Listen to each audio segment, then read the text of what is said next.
السلام علیکم ورحمۃ اللہ وبرکاتہ۔ الحمد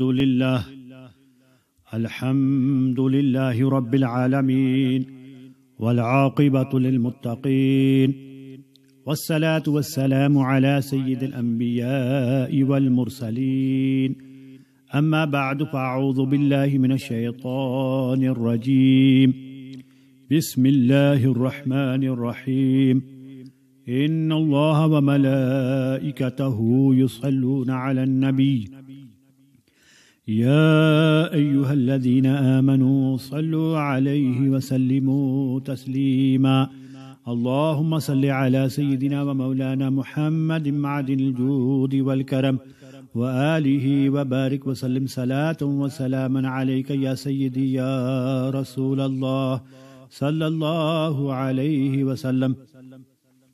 السلام علیکم ورحمۃ اللہ وبرکاتہ۔ مختصر سے خطبے کے بعد اس سے قبل کے کچھ گزارشات عرض کروں۔ اللہ سبحانہ و تعالی سے دعا ہے کہ اپنے حبیب لبیب رؤوف الرحیم صلی اللہ تعالی علیہ وسلم کے صدقے و طفیل مجھے حق کہنے کی توفیق عطا فرمائے اور ہم سب کو حق سننے کی، سمجھنے کی، قبول کرنے کی اور اس پر عمل کرنے کی توفیق عطا فرمائے۔ عزیزان گرامی، جیسا کہ آپ کے علم میں ہے، آج کل ہر گئے دن کسی نہ کسی ملک میں کوئی نہ کوئی خبیث شیطان نبی کریم رؤوف الرحیم صلی اللہ تعالی علیہ وسلم کی شان میں گستاخی کرنے میں لگے ہوئے ہیں اور بالکل نڈر ہو کر اپنی ناپاک زبانیں کھولتے ہیں اور یہ سمجھتے ہیں کہ سیدھے سادے مسلمان کچھ بھی نہیں کریں گے۔ اب جو وہابی ہے، دیوبندی ہے، تبلیغی ہے، منہاج الشیطان وغیرہ والے ہیں، یہ تو خود ہی گستاخ ہیں، یہ کیا بولیں گے؟ اب جو بولیں گے وہ تو سنی ہی بولیں گے، اور الحمدللہ کل بھی سنی علماء کرام بولے تھے، آج بھی سنی علماء بول رہے ہیں، اور انشاءاللہ کل قیامت تک نبی کریم رؤوف الرحیم صلی اللہ تعالی علیہ وسلم کی ناموس رسالت پر پہرا دیتے رہیں گے۔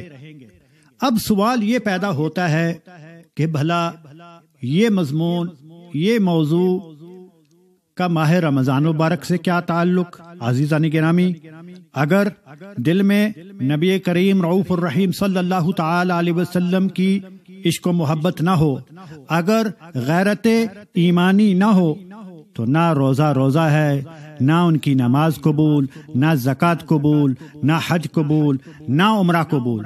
کیونکہ یاد رکھے، نبی کریم صلی اللہ تعالی علیہ وسلم ہیں تو ماہ رمضان ہیں، نبی کریم صلی اللہ تعالی علیہ وسلم نہ ہوتے تو کوئی عید نہ ہوتی، نہ کوئی شب برات ہوتی، نہ کوئی رمضان کا مہینہ ہوتا، نہ کوئی ہمارے روزے ہوتے، نہ زکوٰۃ ہوتی۔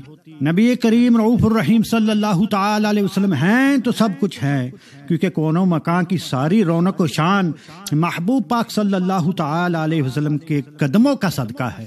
اب سوال یہ پیدا ہوتا ہے کہ ان حالات میں ہمیں کیا کرنا چاہیے؟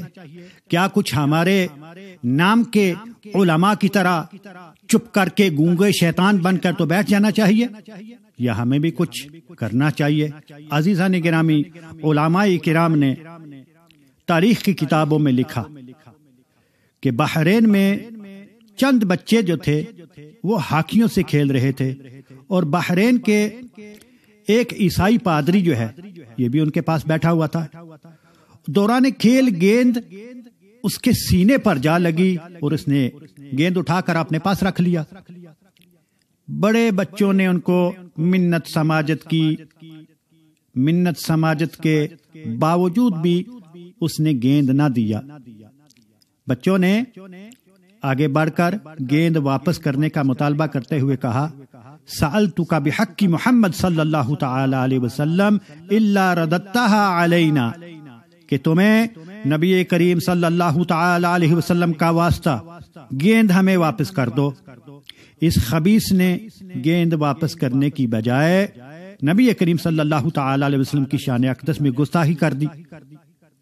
اب پادری کی طرف سے توہین رسالت ہوتے ہی غیرت اسلامی سے سرشار یہ ننھے منھے بچے، یہ ننھے منھے شیر نے اس ملعون پادری کو ہاکیوں سے ہی مار مار کر واصل جہنم کر دیا۔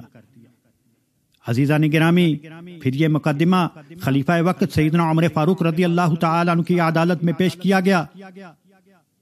راوی کہتے ہیں کہ اس واقعہ سے قبل سیدنا عمر فاروق رضی اللہ تعالیٰ عنہ کو بڑی بڑی فتوحات حاصل ہوئی، بڑا مال غنیمت بھی ملا، لیکن آپ ان سب چیزوں سے اتنا خوش نہ ہوئے جتنا ان بچوں کے ہاتھوں گستاخ رسول عیسائی پادری کے قتل پر خوش ہوئے۔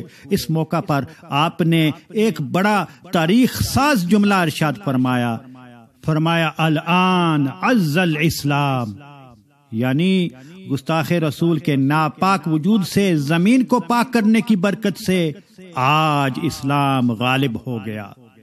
عزیزان گرامی، یہ تو چلے بچے تھے، اب ذرا کتوں کا بھی حال دیکھ لیں۔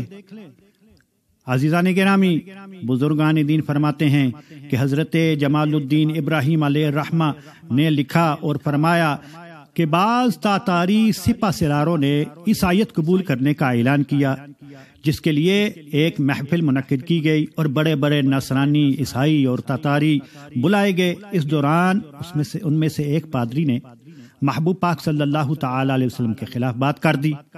ایک شکاری کتا بھی وہاں قریب ہی بندھا ہوا تھا۔ جو ہی اس خبیث پادری نے نبی کریم صلی اللہ تعالی علیہ وسلم کے خلاف بات کو لمبا کرنے کی کوشش کی تو قریب ہی بندھے ہوئے شکاری نے رسی توڑ کر اس گستاخ پادری کے منہ پر پنجہ مارا۔ لوگوں نے کتے کو پادری سے چھڑوا کر دوبارہ باندھ دیا۔ حاضرین میں سے کسی نے اس گستاخ پادری سے کہا کہ کہیں اس کتے نے تمہیں نبی کریم صلی اللہ علیہ وسلم کے خلاف بات کرنے کی وجہ سے تو نہیں مارا؟ پادری نے جواب دیا کہ نہیں ایسی کوئی بات نہیں، بلکہ یہ کتا بڑا غیور ہے۔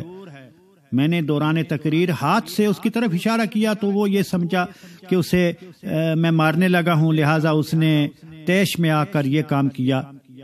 اب اس بدبخت پادری نے اس واقعہ کو اتفاقی قرار دے کر دوبارہ نبی کریم صلی اللہ علیہ وسلم کے خلاف زہر اگلنا شروع کیا۔ شکاری کتے نے دوبارہ رسی توڑ کر اتنا زوردار حملہ کیا کہ اس گستاخ پادری کا سر تن سے جدا کر دیا۔ امام جمال الدین علیہ رحمہ فرماتے ہیں کہ نبی کریم صلی اللہ تعالی علیہ وسلم کی عزت و ناموس کے تحفظ کی خاطر ایک کتے کی غیرت کو دیکھتے ہوئے عیسائیت قبول کرنے کی خاطر اکٹھے جو ہوئے تھے، مجمع میں سے 40,000 تاتاری نبی کریم صلی اللہ تعالی علیہ وسلم کا کلمہ پڑھ کر غلامی رسول میں داخل ہو گئے۔ عزیزان گرامی، اب سوال یہ اٹھتا ہے کہ ہمیں کیا کرنا چاہیے؟ عزیزان گرامی، اب چپ کر کے بیٹھنے کا وقت نہیں، جس میں جتنی قوت ہے اتنا کام کرے، سوشل میڈیا کے ذریعے احتجاج کرے، خود باہر نکلے، واٹس ایپ اور دوسرے طریقوں کے ذریعے اپنی آواز بلند کرے۔ اگر بوائیکاٹ کر سکتا ہے تو بوائیکاٹ کرے، جیسے بھی کسی کو قوت ہے بالکل کرے۔ اب چپ بیٹھنے کا وقت نہیں ہے، اب وہ وقت آ گیا کہ دنیا کو بتا دیا جائے کہ نبی کریم رؤوف الرحیم صلی اللہ تعالی علیہ وسلم کے غلام اور غوث و خواجہ اور رضا کے غلام ہر چیز برداشت کر لیں گے، لیکن اپنے آقا و مولا نبی کریم صلی اللہ تعالی علیہ وسلم کی طرف انگلی اٹھنے نہیں دیں گے۔ جو انگلی اٹھے گی ہم دونوں بازو اکھاڑ کے رکھ دیں گے۔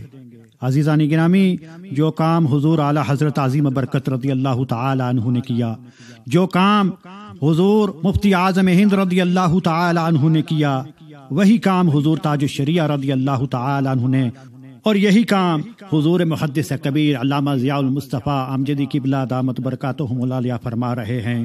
آج حضور قائد ملت حضور اسجد میاں بھی وہی کام فرما رہے ہیں۔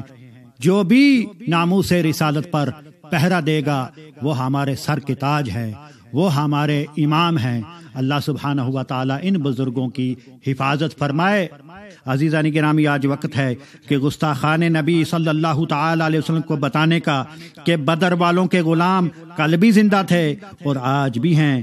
بتلا دو گستاخ نبی کو کہ غیرت سنی زندہ ہے، ان پر مر مٹنے کا جذبہ کل بھی تھا اور آج بھی ہے۔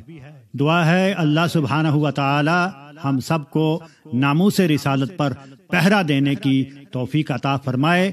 کیوں رضا آج گلی سونی ہے، اٹھ میرے دھوم مچانے والے، وما علینا الا البلاغ المبین۔